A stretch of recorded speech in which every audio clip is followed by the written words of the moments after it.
আগামী ৭ সেপ্টেম্বর থেকে পল্টনে শুরু হতে যাচ্ছে ১৩তম সার্ভিসেস কুস্তি প্রতিযোগিতা। ভিস্তা ইলেকট্রনিক্সের সহায়তায় রেসলিং ফেডারেশনের আয়োজনে প্রতিযোগিতায় অংশ নেবে ৪টি দল। এ উপলক্ষে সকালে গুলশানে ভিস্তা ইলেকট্রনিক্সের কর্পোরেট অফিসে তাদের সাথে রেসলিং ফেডারেশনের এক চুক্তি স্বাক্ষর হয়। হ্যান্ডবল স্টেডিয়ামে ২ দিনের এই টুর্নামেন্টে অংশ নেবে সেনা, পুলিশ, আনসার ভিডিপি ও বিজিবির কুস্তিগিররা। ১০টি আলাদা ওজন শ্রেণীতে নারী ও পুরুষ ২ বিভাগে হবে এই প্রতিযোগিতা।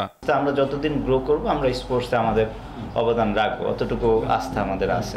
এটা আমাদের একেবারে বিগিনিং, একটা শুরু এই রেসলিং ফেডারেশনের সাথে। তো ইনশাল্লাহ আমরা ভালো মতোই থাকবো।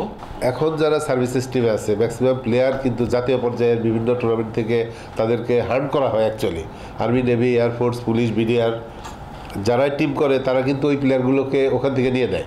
এটা একটা সুযোগ সৃষ্টি হবে যারা এখনও সার্ভিসেস টিমে ইন করতে পারে নাই, যখন এই খেলাটা আপনাদের মাধ্যমে দেখবে, বিভিন্ন চ্যানেলে পত্রিকায় যখন দেখবে, তখন তারাও ইন্টারেস্টেড হবে যে আমি যদি বিডিআরের প্লেয়ার হতে পারতাম।